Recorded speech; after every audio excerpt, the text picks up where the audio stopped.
السلام الصلاة والسلام على رسول الله سيدنا محمد وعلى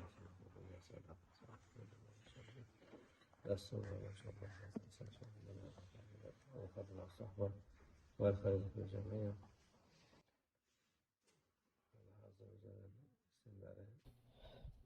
اللہ عز و جل کے بہت سے نام ہیں۔ اس نے رسول اللہ صلی اللہ علیہ وسلم کی امت کو 99 نام بتائے ہیں۔ ان سب کی اپنی تجلی ہے اور اپنی خاصیت ہے۔ ان میں سے آخری نام ہے الصبور۔ اس کا مطلب ہے سب سے زیادہ صبر کرنے والا۔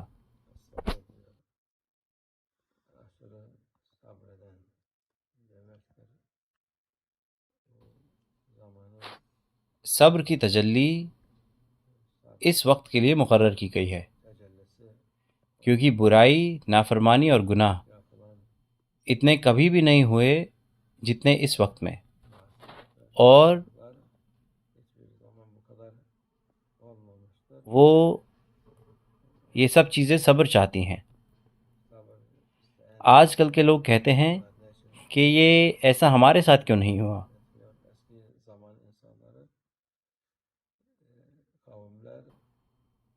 پہلے کے لوگ اور قوم پرانے وقت میں اللہ عز و جل یا تو ان پر آگ برساتا تھا یا زمین پلٹ دیتا تھا۔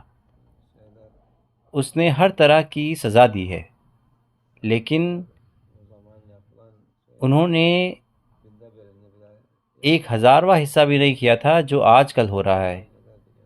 ان پر پھر بھی سزا آئی، لیکن آج کے وقت میں الصبور کی تجلی ہے۔ یہ صبر کی تجلی ہے، کیونکہ یہ امت کے لیے آخری وقت ہے۔ اللہ عز و جل نے اس تجلی کو رکھا ہے قیامت کے وقت تک، اس لیے انہیں ایسا نہیں سوچنا چاہیے کہ لوگ بنا صاحب کے جی رہے ہیں۔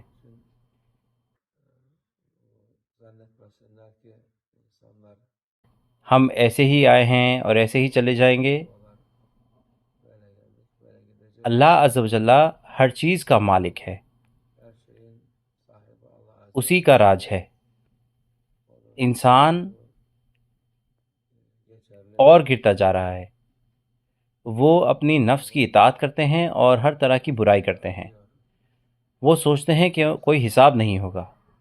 زیادہ تر وقت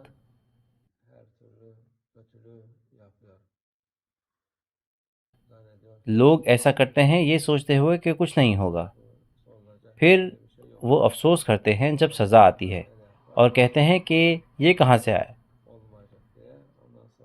یہ وقت اچھے لوگوں کی جیت کا وقت ہے۔ جو لوگ ایسا کرتے ہیں جیسا اللہ عز و جل نے حکم دیا ہے وہ جیتتے ہیں۔ یہ تجارت کا وقت ہے، یہ سب سے مشکل وقت ہے۔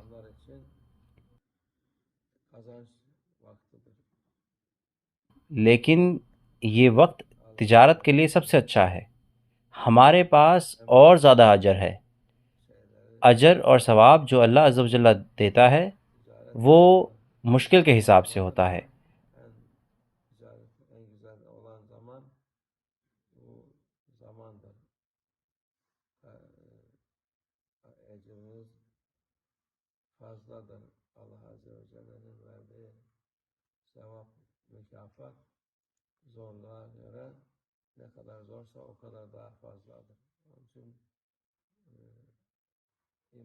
جتنا زیادہ مشکل یہ ہوتا ہے اتنا زیادہ اجر ہوتا ہے۔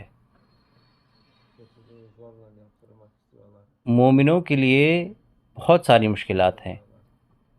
وہ ان سے زبردستی برائی کروانا چاہتے ہیں اور اچھائی کو منع کرتے ہیں۔ اگر وہ اچھا کرنے کی کوشش کرتے ہیں اور آپ کچھ کہتے ہیں تو لوگوں کو سزا دی جاتی ہے یہ کہتے ہوئے کہ یہ برا ہے اور بیکار ہے۔ اس لیے اللہ ہماری مدد کرے۔ یہ مومنین کے لیے اچھا وقت ہے، کیونکہ آخر اچھا ہے۔ مشکلات کا آخر آسانی ہے اور خوبصورتی ہے۔ انشاءاللہ ہم وہاں تک پہنچیں گے. صاحب آئے گا اور یہاں کی گندگی کو صاف کرے گا ہر جگہ انشاءاللہ. اللہ آپ کے ساتھ ساتھ